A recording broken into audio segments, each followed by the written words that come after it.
Hey, what's going on, guys? Thank y'all so much for tuning into another video. You saw the thumbnail and you saw the title of this video, so let's go ahead and get straight into it. Before we do, go ahead and like this video and subscribe to this video if you have not done so yet. What I do is I break down different topics that are in my wholesaling ebook, which is called Wholesaling 101, Your First Steps, and you'll actually be able to get a link for that in the comment section or the description below. And from there, you'll be able to access the ebook and be able to get into these details of the different topics that I'm covering. So today what I'm covering is finding buyers, okay? Now, of course, this is one of the most debated topics whenever you're getting started in wholesaling is, do you find a buyer first or do you find sellers first? I'm telling you right now, it is much easier and it'll benefit you in the long run if you have a large buyers list first before you start reaching out to sellers. The reason being is the worst thing that can happen is you having a hot deal that's just ready to go. You need to be able to close in a couple weeks, but you don't have a buyers list. And you start reaching out to people, people are not getting back to you in time, et cetera, et cetera. So it is very important for you to get a buyers list first before you reach out to these sellers. All right, so different ways that you can find these cash buyers, okay? Starting off here, we have using PropStream. All right, now PropStream is a great way to find buyers who actually have bought properties, okay? So folks that have bought properties before, so it's folks that have actually closed. So you can set the parameters for a certain time frame of when someone has closed on a property, so within the last 6 months or so, and you can go ahead and click on a tab that is the filter icon is called a flippers tab.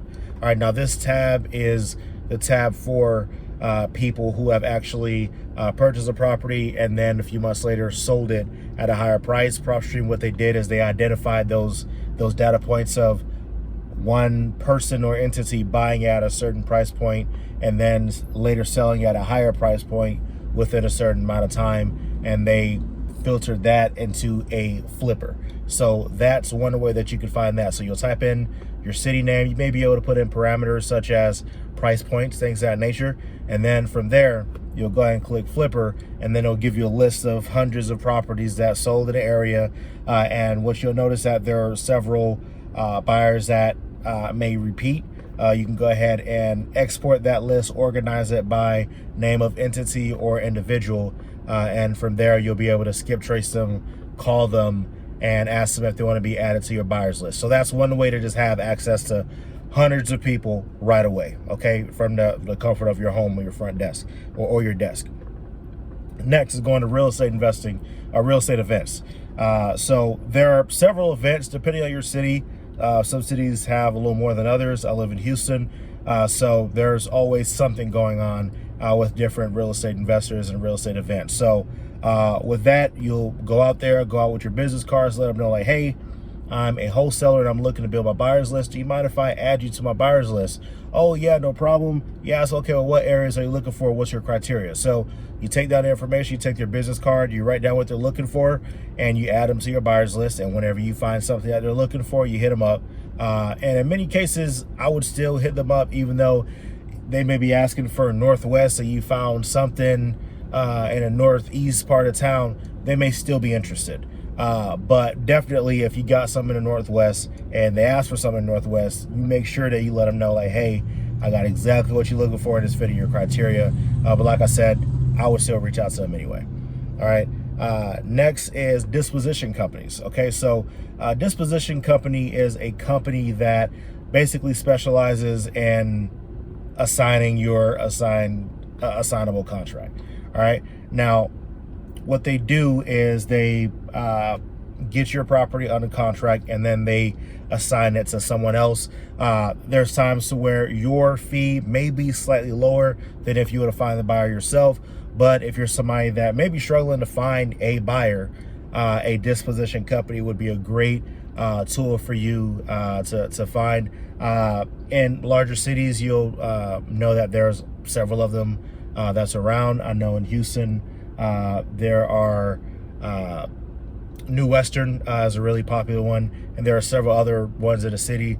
I've used a few of them here and there whenever I couldn't get a property off, and for the most part I've had great experiences with them. So they're definitely great, but I'll definitely keep in mind that they are in the business of making money too.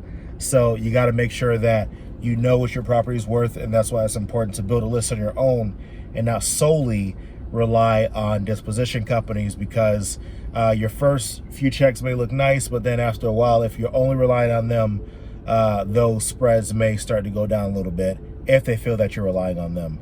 But whatever, right? So that's that. Next, foreclosures. So at the tax sales or the foreclosure auctions is the word I was looking for.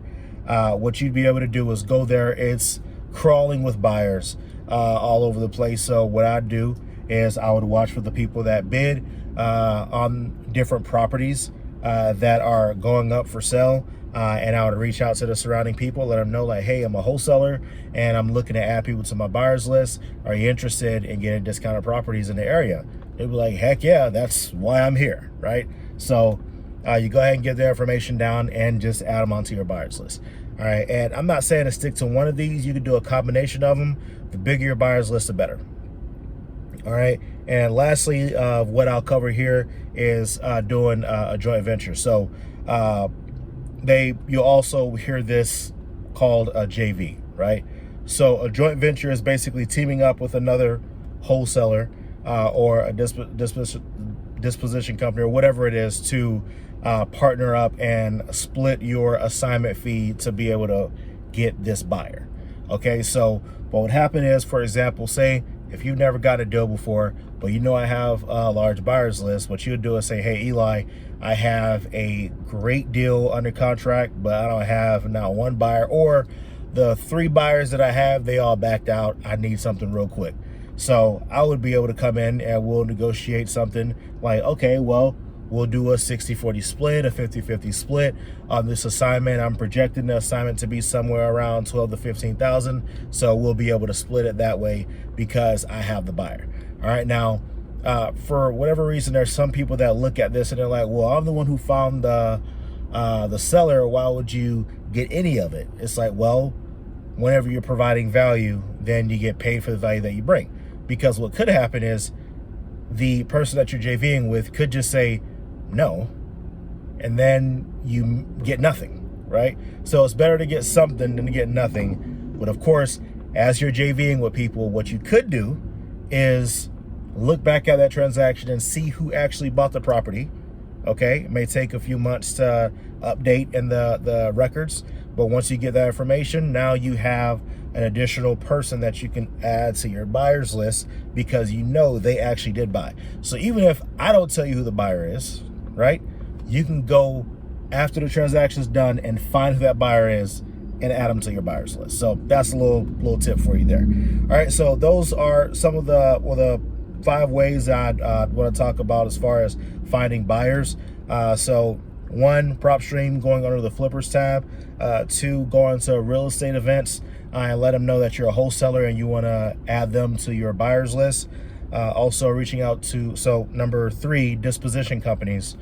Let them know, hey, I have a property under contract, and you would basically do a assignable contract to them, and they'll be able to assign it to a blast party who would be able to then close. All right, going to auction events would be number 4. Again, let them know that you're a wholesaler and you're looking to wholesale. Add them to your buyers list, and they'll be able to be added on from there. And lastly, joint venture, hooking up with an experienced wholesaler or investor or whatever it is, and from there being able to split your assignment fees. So thank you all so much for watching the video. If this has provided any value for you, go ahead and click the like button and subscribe. And if you're looking for a free purchase agreement, you can go ahead and see that information below as well. You text that number, the word contract, and a contract will automatically be sent to you. And that is one of the first steps that you would need in order to get that property, to secure that property it's a great tool to have. So, but if you purchase the ebook, it automatically comes to you as well. So just something to keep in mind. So thank y'all so much for watching another video. Go ahead and share this with someone. And if there's anything that you would like for me to cover about wholesaling, go ahead and put that in the comment section below, and I'll be sure to get to it. And as always, thank y'all so much for watching.